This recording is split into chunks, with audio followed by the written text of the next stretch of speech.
So social మీడియాలో ఈ మధ్య కాలంలో చాలా మంది వైసీపీలో ఏదైనా వాయిస్ చెప్పాలన్నా ఏదన్నా చెప్పాలన్నా చాలా మంది భయపడుతున్నారు. రెడ్ బుక్ వచ్చిన దగ్గర నుండి ఈ మధ్య కాలంలో అరెస్టులు కూడా చాలా ఎక్కువ చేస్తున్నారు. ఇప్పుడు మీరు మాట్లాడుతున్నారు కదా, అంటే ప్రతి అంశం మీద, అంటే మీకు ఆ భయం అనేది లేదా? నన్ను కూడా అరెస్ట్ చేస్తారు అనేది అది లేదా? భయం ఎందుకు బ్రదర్, నాకు అర్థం అవట్లేదు. ఇప్పుడు నేను ఎప్పుడు రాజ్యాంగబద్ధంగానే క్వశ్చన్స్ చేశాను.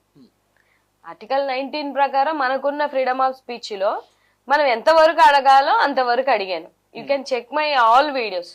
నా పోర్టల్లోనే 1200 వీడియోస్ ఉంటాయి. నేను గతంలో కూడా చెప్పాను, ఇప్పుడు మీకు కూడా చెప్తున్నాను. ఎక్కడ కూడా ప్రశ్నిస్తాను తప్ప నా లైన్ క్రాస్ చేసి మాట్లాను. అవతల ఇప్పుడున్న గవర్నమెంట్ లో ఉన్న వాళ్ళని ఎవరిని ప్రశ్నించైనా విత్ రెస్పెక్ట్ తోనే ప్రశ్నించారు. వైసీపీలో ఈ లైన్ క్రాస్ చేయడం అనేది సర్వసాధారణం కదా. చాలా మంది మీ నాయకులు, మాజీ మంత్రులు ఎంతో మంది లైన్ క్రాస్ చేయడమే కాదు, ఏకంగా ఇక అవుట్ ఆఫ్ ది బాక్స్ కూడా విమర్శలు చేసిన వాళ్ళు ఉన్నారు. అందరూ ఇలాంటి రాజకీయాలు మనం చేయాలని లేదు కదా బ్రదర్. ఇప్పుడు చాలా ఛానల్స్ ఉంటాయి, బట్ మీ ఛానల్ కి ఒక ఐడెంటిటీ ఉంటది. సో పొలిటికల్ గా నాకు ఒక లిమిటేషన్ ఉంటది. నేను ముందుగా ఎదగాలి పొలిటికల్ గా అనుకున్నప్పుడు నా కెరీర్ కి నేను కొన్ని సరిహద్దులు పెట్టుకొని వచ్చాను. సో ప్రశ్నించాలి తప్ప అది రాజ్యాంగబద్ధంగా ఉండాలి అని అనేది నా మెంటాలిటీ. ఇప్పుడు మీకు నాకు తెలిసి మీరు చేస్తున్న అంటే ఈ వీడియోస్ వీటికి కామెంట్స్ కూడా వస్తూ ఉంటాయి. మీకు విమర్శలు వస్తాయి, థ్రెడ్స్ వస్తాయి, బెదిరింపులు కూడా వస్తాయి. వస్తున్నాయా బెదిరింపులు? స్టిల్ వస్తున్నాయి. రీసెంట్ గానే పాపం లోకేష్ బాబు గారికి చాలా క్లోజ్ అసోసియేటివ్ అనుకుంటాను అజయ్ అనే ఒక పర్సన్ నాకు పర్సనల్ గా నన్ను ట్యాగ్ చేసి చాలా నన్ను హ్యూమిలేట్ చేసి మాట్లాడుతున్నాడు. చాలా ఘోరంగా మాట్లాడుతున్నాడు, పచ్చి బూతులు మాట్లాడుతున్నాడు. అండ్ ఇంకోటి ఏంటంటే వాడు ఓపెన్ గా వాడి నెంబర్ పెట్టి, మీకు కావాలంటే నేను తర్వాత చూపిస్తాను కూడా, ఆ పర్సన్ ఎవరో కూడా నేను మీకు చెప్తాను. లోకేష్ బాబుతో ఆయన అసోసియేట్ అయ్యి ఐటీడీపీలో ఉండి 50,000 జీతానికి పనిచేస్తూ ఇదే హైదరాబాద్ లో ఉండి వచ్చి నీ పీక కోసేస్తాను అని అంటే ఆ మెసేజ్ కూడా చూపిస్తాను నేను. ఓకే, మెసేజ్ పెట్టారా? Message open message, open statement, open message లో నన్ను మమ్మల్ని క్యారెక్టర్ అసోసియేషన్ చేస్తూ మమ్మల్ని బాడీ షేమింగ్ చేస్తూ మెసేజ్లు పెట్టడమే కాకుండా ఇంటికి వచ్చి నీ పీకకు వస్తాను అని అంటే ఏం సార్ అర్థం ఏంటిది మీరు చెప్పండి. నిజంగా మీ పార్టీ పారదర్శకత ఉండి ఇలాంటి సోషల్ మీడియాలో మాట్లాడుతున్న ప్రతి ఒక్కరి మీద యాక్షన్ తీసుకుంటాను అని అన్నప్పుడు మరి మీ పారదర్శకత ఏది అని అడుగుతున్నాను. మీ ఐటీడీపీలో ఉన్న వాళ్ళే 50,000 జీతాలకు పనిచేస్తున్న వాళ్ళే వచ్చి మా గొంతులు కోస్తాను అని అంటే మరి మాకెంత ఉండాలి సార్? సో ఆ మెసేజ్ చూసిన తర్వాత అంటే మీకు ఏమన్నా భయం వేసిందా? నాకెందుకు బ్రదర్ భయం? మీరే అంటున్నారు చాలా జరుగుతున్నాయని. జరుగుతున్నాయి, అదే అంటున్నాను.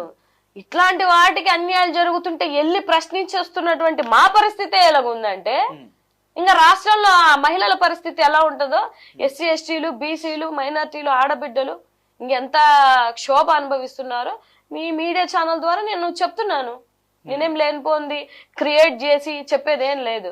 ఇప్పుడు కాసేపు అయితే నా ఫోన్ మీకు చూపిస్తాను, ఆ మెసేజ్ మీ నోటితోనే నేను చదివిస్తాను. ఎలా ఉంది ఆంధ్ర రాజకీయాలు? బాగున్నాయా బాలేవా?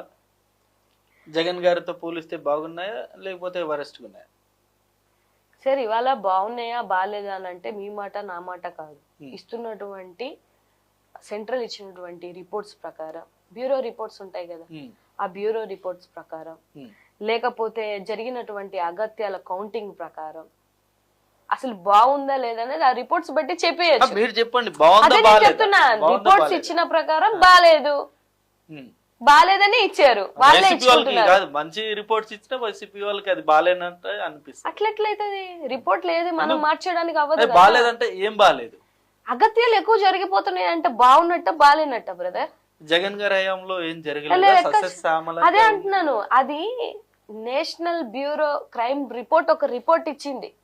జగన్మోహన్ రెడ్డి గారి హయాం అంటే 2019 నుంచి 24 వరకు ఉమెన్ ట్రాఫికింగ్ వల్ల 32,000 మంది తప్పిపోయారు. తప్పే పోలేదు, జీరో రికార్డ్స్ అని సెంట్రల్ ఇచ్చింది, నేషనల్ ఇచ్చిన రిపోర్ట్. అది మనం ఇచ్చిన రిపోర్ట్ కాదు. ఇంకా దీన్ని కూడా నమ్మలేదంటే ఇంకా నేనేం చేయలేను. సో అది క్లారిటీకి ఇచ్చిందంటే అర్థం ఏంటిది? ఆ ప్రభుత్వం ఆ హయాంలో బాగా జరిగిందనే కదా అర్థం.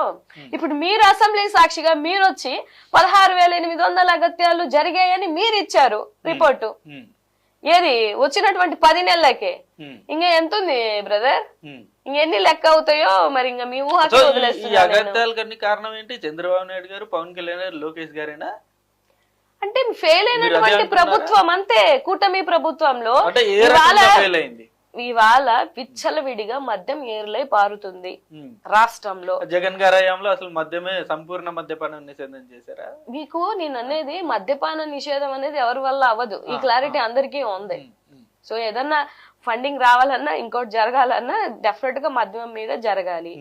నేనేమంటున్నానంటే మద్యం చేయడం తప్పు అని నేను అన్నట్లా. ఆ మద్యం వల్ల ఆడబిడ్డలకి గాని మహిళలకి గాని లేకపోతే ఈ మడ్డళ్ళు గాని పొడుచుకొని చచ్చిపోవడం గాని ఇలాంటి అగత్యాలు జరగకూడదు అని గతంలో జరగలేదు అంటున్నారు. జరిగితే రిపోర్ట్స్ ఉంటాయి కదా. జరిగితే మద్యం వల్ల తాగి జరిగుంటే డెఫినెట్ గా నేషనల్ రికార్డ్స్ లో ఉంటాది. లేదు అని అంటే జరగలేదనే కదా. కూటమి ప్రభుత్వంలో మద్యం వల్ల కోర్స్ ఇప్పుడు జరిగినవన్నీ అగత్యాలు మీరు చెక్ చేసుకోండి. అనకాపల్లి జిల్లాలో ఇంటికెళ్ళి మద్యం తాగి ఆడు గొంతు కోసేసి వచ్చాడు. అలాగే విశాఖపట్నంలో అత్తా కోడల్ని ఇద్దరిని వాడు మద్యం తాగే ఆ మత్తులో వాళ్ళు ఏం చేస్తుంటారు వాళ్ళకి అర్థం అవ్వదు కదా బ్రదర్. అత్తా కోడల్ని ఇద్దరిని చంపేసేడాడు.